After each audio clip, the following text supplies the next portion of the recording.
ಮಾಡೋ ವಿಧಾನ ಹೆಂಗಂತ ನೋಡೋಣ ಬನ್ನಿ. ಅದಕ್ಕೆ ಫಸ್ಟ್ ಮೆಣಸಿನ್ಕಾಯಿ ಹುರ್ಕೊಳ್ರಿ. ಕೊಬ್ಬರಿ ಮತ್ತು ಪುಟಾಣಿ ಒಂದು 10 ನಿಮಿಷ ಐತಲ್ಲ ನೆನೆಯಕ್ಕೆ ಇಡ್ರಿ. ಈಗ ನೋಡಿರಿ ಉಪ್ಪು ಮತ್ತು ಸಕ್ಕರೆ ಐತಲ್ಲ ಇದು ಚಟ್ನಿ ಇದನ್ನು ಮಾಡೋಕೆ ಹಾಕೋರಿ.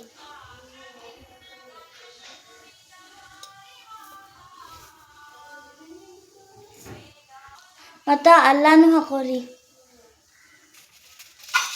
ಮತ್ತು ನೋಡಿರಿ ಬೆಳ್ಳುಳ್ಳಿ ಐತಲ್ಲ ಸುಲಿದು ಹಾಕೋರಿ. ಈಗ ನೋಡಿರಿ ಮೆಣಸಿನ್ಕಾಯಿ ಚೆನ್ನಾಗಿ ಹುರಿದೈತಿ. ಈಗ ಅದ್ರಾಗ ಹಾಕೊಳ್ಳೋಣ.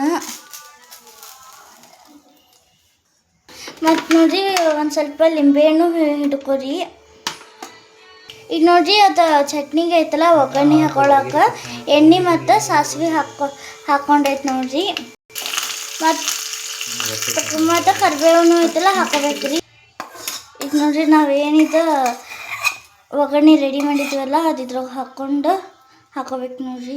ಈಗ ನೋಡಿರಿ ನಮ್ಮದು ಚಟ್ನಿ ರೆಡಿ ಆಗೈತಿ. ಈ ವಿಡಿಯೋ ನಿಮಗೆ ಇಷ್ಟ ಆಗಿತ್ತಂದರೆ ಲೈಕ್ ಮಾಡಿ, ಶೇರ್ ಮಾಡಿ, ಸಬ್ಸ್ಕ್ರೈಬ್ ಮಾಡಿ, ತಳಗಿರೋ ಬೆಲ್ ಐಕನ್ ಒತ್ತಿರಿ. ಬಾಯ್, ಥ್ಯಾಂಕ್ ಯು.